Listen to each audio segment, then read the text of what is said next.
Hello and happy Friday. It's January 30th and you know what time it is. It's the Daily Rewind. We're catching you up on all the top stories and headlines.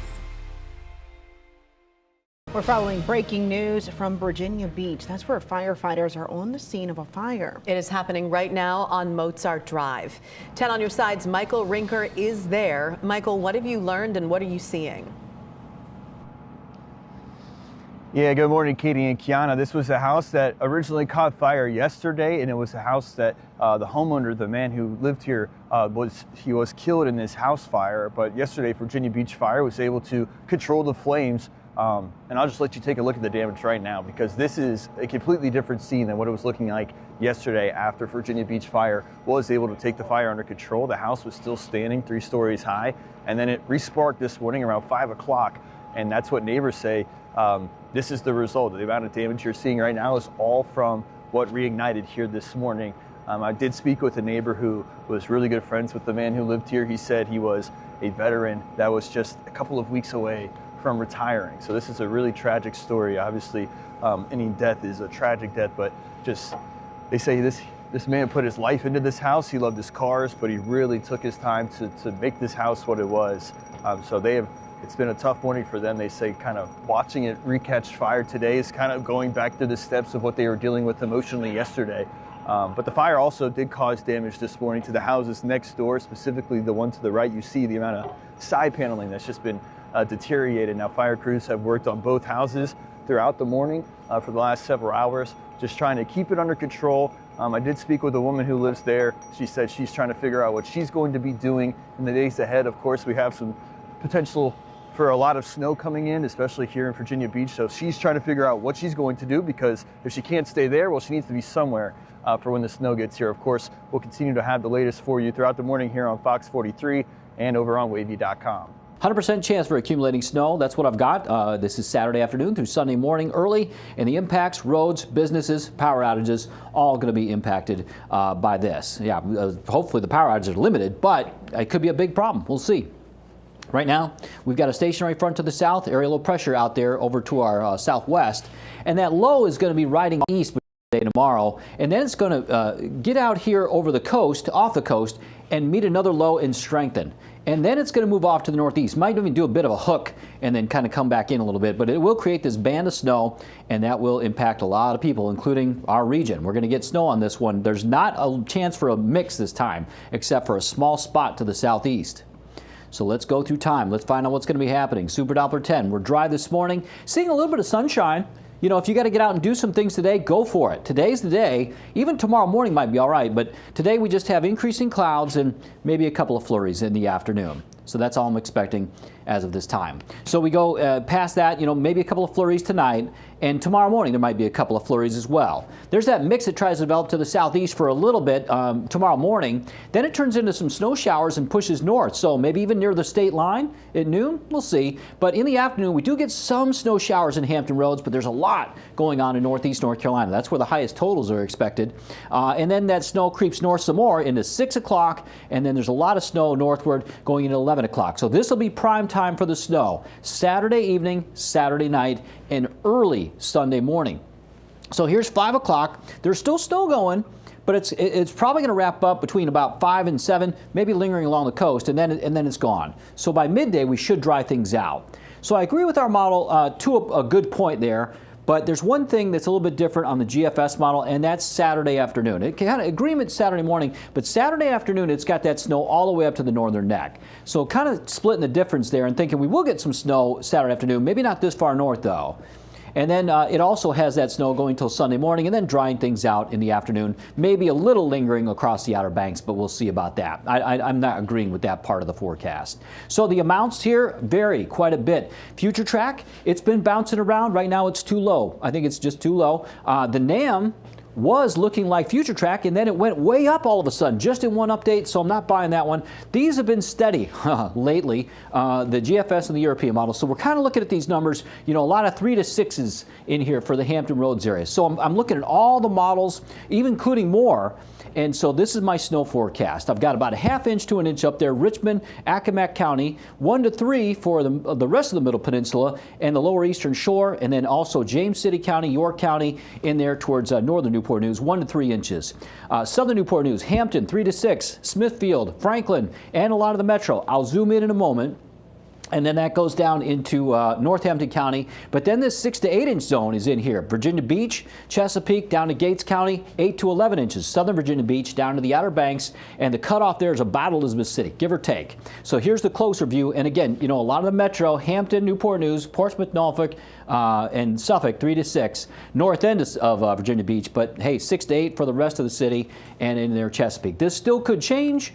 It is still kind of early, but we are going to have these impacts even if the amounts lessen. Snow-covered roads will be scattered. Blowing snow will be widespread. That's going to be a problem. Maybe some power outages. Tidal flooding is going to be an issue on this one, along with those strong winds. We'll see tidal flooding minor to moderate going into Sunday morning. Maybe major levels around Lynn Haven Inlet, a little higher than this at Lynn Haven Inlet. So stay tuned for updates on that part. Temperatures upper 20s to low 30s today. Lots of clouds, a few flurries, but over the weekend we've got problems. And there's going to be wind, there's going to be blowing snow, there's going to be cold air out there. And so just be prepared for all that. Possible power outages, possible business closures Saturday night and Sunday morning for a little while. I did recently hear a trick. If you're going to be out of town and you don't know what's going to happen, you fill a cup of water, put it in your freezer, and you put a penny or something on top. Yeah, penny a quarter. Mm-hmm. Or a quarter, yep. Yes. So that way, if the power went out while you were gone and you come back and the penny's sunk to the bottom, that means your food might not be. Yeah, I've heard that. Mostly, yeah, I've heard that for mostly for hurricanes, but I think that is true for anything. Yeah, if your power goes out, so it would take a long time for that to thaw. So then you would know. Your food is probably not good. Yep. Yeah. State police say a man reported missing from Chesapeake was found. 60-year-old Louis Sinclair was reported missing earlier this week, but state police say he has been located. We are following breaking news this morning as well. Former CNN anchor Don Lemon was arrested by federal authorities, according to his attorney. Lemon was taken into custody by federal agents last night in Los Angeles, where he was covering the Grammy Awards. It is not immediately clear why Lemon was arrested, though. We are still working to learn those details. Lawmakers on Capitol Hill are a step closer to avoiding a prolonged government shutdown. President Trump and Senate Democrats struck a deal to fund most of the government through September. That bill would fund the Department of Homeland Security. Now, this is something Democrats say they don't agree with without reforms to ICE. The compromise will fund DHS for just 2 weeks to give Congress some time to debate those demands. The new temporary funding for DHS must still pass the House, which is on recess this week. House Speaker Mike Johnson says first votes in the House likely won't happen until Monday. The House is going to do its job. We want to get the government funded, as does the president, so respect whatever he was able to negotiate there, and we'll deal with it. We cannot and will not move the DHS bill without real progress on accountability. ICE and CBP are out of control. In addition, Congress must come up with new legislation to fund DHS through September. In early January, Robert F. Kennedy Jr. and the U.S. Department of Agriculture changed the federal nutrition policy and released a new look for the food pyramid. The USDA's new guidelines and motto is to encourage people to eat real food. 10 on your side's Kagan Hughes tells us some of those changes. Good morning, Kagan. Yeah, good morning, Katie, Kiana. The food pyramid that we are all familiar with from our school days has now been flipped upside down. I understand flipping the pyramid, the human eye tends to read from a top left to right to down. As a registered dietitian with Centera, Shay Arluck says the new changes has some pros. When I started reading the guidelines, not looking at the picture, there were some great things. It talks about eating real food. But the shape is not the only adjustment. The food pyramid from 1992 to 2005 shows breads, rice, and pasta as the foundation of our diet. The inverted pyramid promotes the opposite, telling people to reduce highly processed grains and focus on protein and healthy fats. When I first saw this inverted pyramid, and naturally the human eye goes straight to that top left corner where you see a big hunk of steak and a cup of milk, and I have nothing against steak and milk in moderation, but the fact that that is now the primary focus when we have a society that obesity continues to go up, heart disease continues to go up. The American Heart Association agrees. In January, it posted a response about these new dietary guidelines. It reads, "We are concerned that recommendations regarding salt seasoning and red meat consumption could inadvertently lead consumers to exceed recommended limits for sodium and saturated fats, which are primary drivers of cardiovascular disease." USDA says the United States faces a national health emergency. And Robert Kennedy Jr. says with these new health guidelines, it returns us to the basics. One of the good things that the new guidelines, not the pyramid itself, but the guidelines say is we need to avoid all ultra-processed food. Once again, as a dietitian, I 100% agree with that. The upside down triangle shows what you should eat a lot at the top and eat less of on the bottom. Our look says read the guidelines and not the pyramid. We need the government to go to those practical resources and truly make it simple for the American public.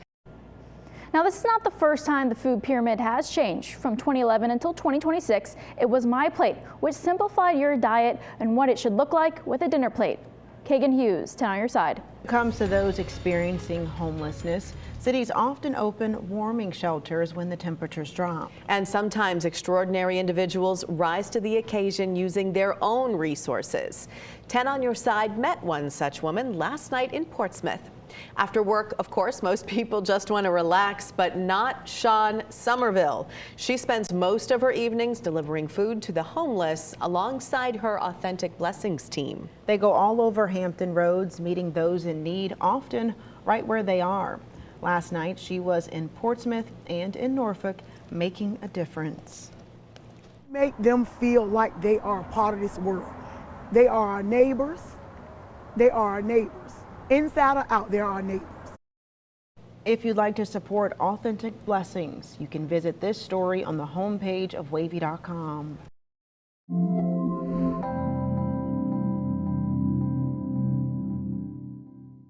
The full team coverage this midday of the upcoming winter weather. Cities across Hampton Roads are getting ready for this weekend's weather. That includes our largest city, Virginia Beach. Andy Fox just spoke with the city managers there, and he spoke with other officials. Andy, what are they telling you? Yeah, this is the Public Works Operations Yard. Very important what's going on here. This is kind of like the center of all the attention of what's going to happen for the next 24 hours. Behind me is the salt dome. Very important what's in there. Earlier today, I was here when 3 trucks brought in more salt, making sure that there's plenty of salt to go around to melt the snow when it falls. And over here, the brining operation, we've got guys over here. They are starting to mix the brine. That will be put down for the rest of the day, waiting for what might happen tomorrow. Now, earlier, as you mentioned, we met with city officials who report brining of roads continues. There will be 2 12-hour shifts tomorrow, 6 a.m. to 6 p.m. and 6 p.m. to midnight. That will be the tough one. 60 to 80 people per shift will be brought in to handle the storm as she hits. They are most concerned, as Brian, Michigan was talking about, concerned about wind, possible blizzard conditions, the blowing of snow and lack of visibility, and possible flooding. Well, the forecast is firmed up a little bit more. We're still looking at a major winter storm off the coast. The snowfall estimates have gone down, but there's a lot of inconsistencies in that forecast still. So we're preparing for the higher end of it, probably somewhere in the 6 to 8 inch range is what we're thinking based off of all the forecasts we're seeing. Please stay home. We started off the conversation with how difficult it's going to be with the blowing snow and how difficult it's going to be for our crews to do their job. Having people out driving around that don't need to be out, we would really prefer you stay home if you can. We're looking at a tidal storm that you're talking about. We have looking at a estimated tide at the Lynn Haven somewhere in the upper 5 feet range. So in our preparations for that, we are shutting the tide gates that we have over in the Cape Henry ditch area. We'll be shutting those at low tide today. Yes, Windsor Woods Tide Gate specifically. So the guys are hey, how's everything going? You doing all right over there? All right, there they are. They're out there. Everyone's all hands on deck, waiting for what happens. And 10 on your side will be with you every step of the way. That's the latest from Virginia Beach. Andy Fox, 10 on your side. All hands on deck here too. We're now going from Virginia Beach to Norfolk. Crews in Norfolk say that they're also getting ready for whatever this weekend's storm is to bring. 10 on your side's Karina Garcia just talked with officials in the Mermaid City. Karina? Yeah, Julia, well, we were in a very similar situation last Friday speaking with Norfolk officials. The concern last week was that potential for black ice on the roads. This week, the focus has shifted over to that possibility of snow accumulation. That is something that they say poses a risk not just to the workers, but to everyday drivers. Now, behind me, I'm here in front of the Department of Public Works Operations, where we were just receiving a mini tour of what they got going on. They have a dome full of salt ready to go treat those roads. They also have plows fueled and also on standby, ready to go at a moment's notice. One thing that is interesting about the city of Norfolk is they actually make their own brine here. But going back to that snow accumulation, they say it's not just unsafe for the experts, for the workers, but also for everyday citizens.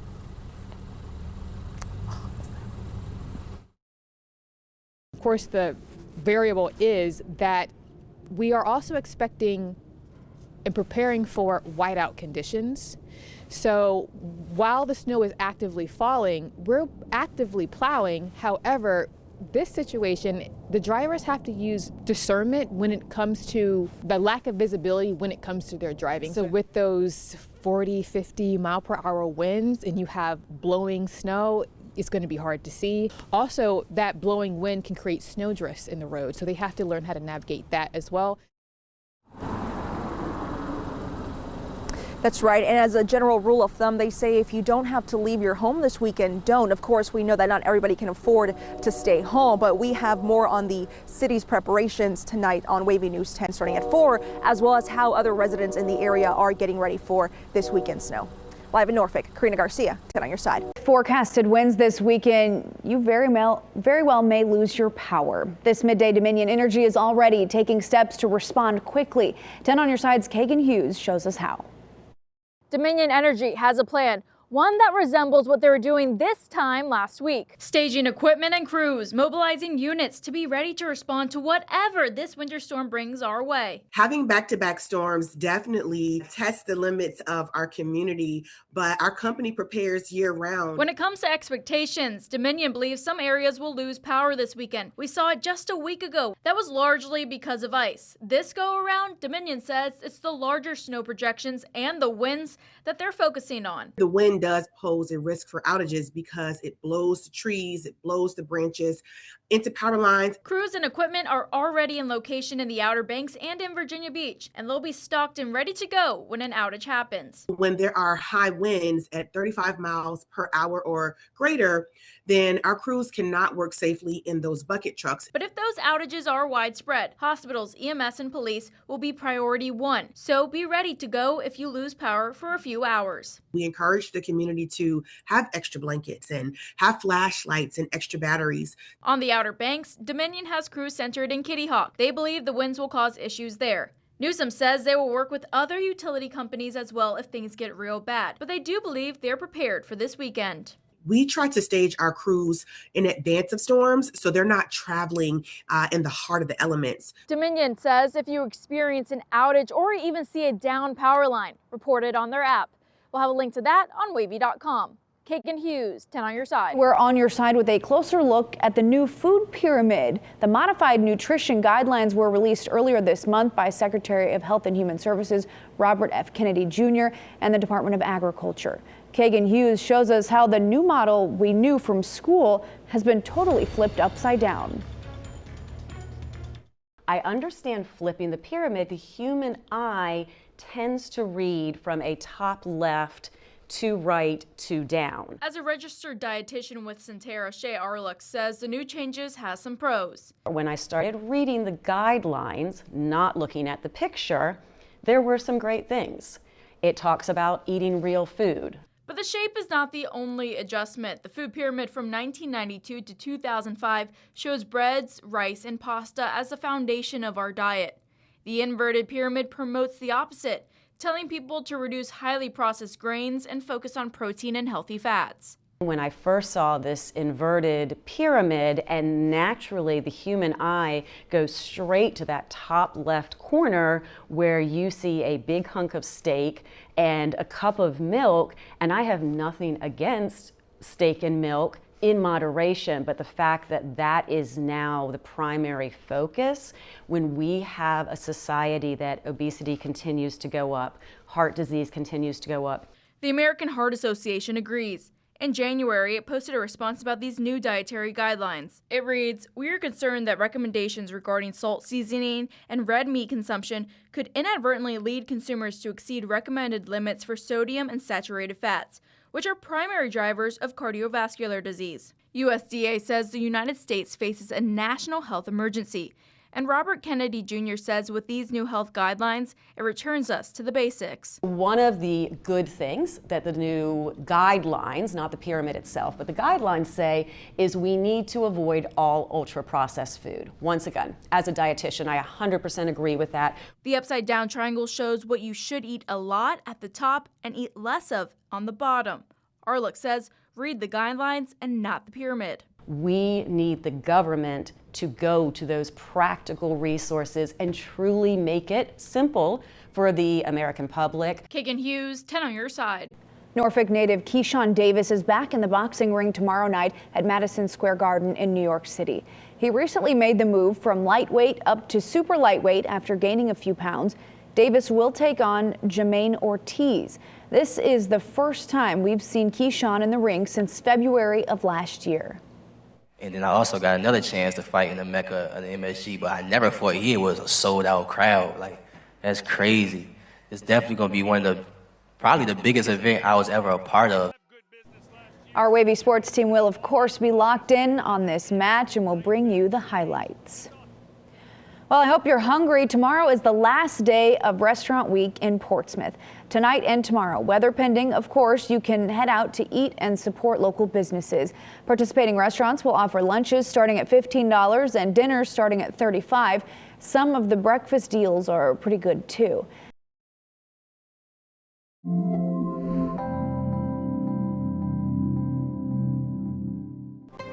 Back now at 5 with the weather and this weekend's winter storm. We have a busy weather center today. Chief Meteorologist Jeff Edmondson is here with the forecast. And of course, we're not only going to see snow and high winds, but also tidal flooding. Yeah, we are. And Chief Meteorologist Emeritus Don Slater is going to be. See, you did what I did last night. Did you see that? I saw that. Man. Yeah. Don Slater is going to be coming in with the wind and the tidal flooding. Yeah. He's going to conclude out the forecast. We're going to talk now about the snowfall across our area. We have some light snow coming down across areas off to our west. This is expected. This isn't a surprise here that we have this little area off to our west right now. Farther down to the south, a little bit of moisture moving across the northern areas of the Gulf. So we're starting to see the storm system slowly develop. Here's a look at the next 24 hours. Those flurries and that rainfall over Florida all of a sudden combines into a closed area of low pressure right on top of North Carolina and South Carolina, sending that snow into areas across southeastern Virginia as well. So for northern Virginia, Charlottesville, D.C., they're not going to get the snow out of this thing. Only parts of the country from Atlanta through Charlotte, South Carolina, we're going to get the snowstorm, and then everyone else will be just kind of watching to see how we fare. So hopefully that will mean that we can get some of those VDOT crews and trucks down into our area from other spots in Virginia to help clean our roads. North Carolina, you're going to have to share the resources across the state, but at least for the Virginia region, maybe we'll get some extra help for the Hampton Roads cities. Here's a look at our future track. We have mostly cloudy skies at 10 p.m. across our area. We're starting to see the snow develop then, maybe tomorrow morning into northeast North Carolina. For the Outer Banks towards Cape Hatteras, You're seeing a rain-snow mix. Everyone else, though, Mandio, it should be snowing the whole time. Elizabeth City, it's starting to snow during the morning tomorrow. Here's where we are at noon tomorrow. We're seeing that snow lift to the north a bit more. So we might have that snow starting to come down around southern Chesapeake, southern Virginia Beach, near Pungo about noon tomorrow. Maybe some light snow showers farther north. So it'll start light, but it'll quickly turn into snow that's accumulating. What I'm analyzing, though, as I'm looking at this model data here, is I'm seeing two different areas. I'm seeing a very healthy stripe of snow that's coming through Ahoskie, Chesapeake, Virginia Beach at 3 o'clock. I'm seeing a new development zone happening across the peninsula. So this is going to be two different areas of moisture that are trying to develop. The southern one keeps going by 6 p.m. The northern one starts to collapse. So your snow amounts are going to be limited because you don't have as much support. You're fighting off that dry air that's flowing in out of the north. So that could limit your totals a bit more. For the south side, 6 p.m., heavy snow. By 9 p.m., whoa, it's taking a little bit of a break. So it may not snow continuously into the night. We might get a little break, even light snow into northeast North Carolina. But it does continue overnight for you, moving out during the early morning then. On Sunday morning, it's windy. We'll have blowing snow across our area, and we might even see decreasing clouds during the afternoon. So even a chance for a little bit of sunshine on Sunday afternoon. So again, what the main takeaway are is that snow developing Saturday. We'll have that chance for tidal flooding. The wind gusts will be strong. Let's take a look at those snow totals. For areas into northeast North Carolina, you're going to get the most out of this. This could be a big storm for you, maybe some spots with 10 inches of snow. For the south side, Suffolk, 3 to 6. Most of Chesapeake, 3 to 6. Most of Virginia Beach, where the populace is, 3 to 6. Eastern Shore, you're looking at a kind of variety of snow. The numbers drop down a little bit more north of Williamsburg. We're now going to check in with that wind and the tides. Don Slater, what do you have? Hey, take a look at what's going on with that.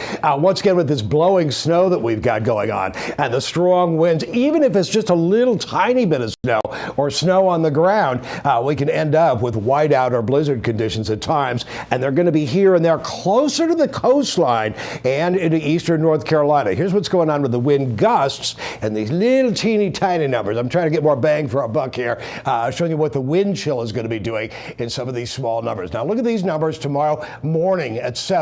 We go through the day, start to see the red colors, 45, 46 wind gusts. Lesser numbers here, but wind chills start dropping on down into the single digits. There's where things are by 1 o'clock in the morning. We've got winds gusting to over 50 miles an hour along the Outer Banks, 45, 40 mile an hour wind gusts, and wind chills way on down into the single digits and below zero. Very, very likely for the wind chills coming up on Sunday morning. Winds still strong, 40, 50 mile an hour winds along the coastline. By the end of the day, though, those winds drop on down, but the winds continue at the coastline, 20, 30 miles an hour, even into Monday morning. Now, that wind is going to punch the tides up. We'll see the highest tide coming up on Sunday morning, and that'll be moderate tidal flooding, bottom end moderate tidal flooding for for Sewell's Point. For Lynnhaven Inlet, behind my big head here, it's major tidal flooding into the major category, and that too is on Sunday morning. So tomorrow, again, it begins around noontime, gets very windy.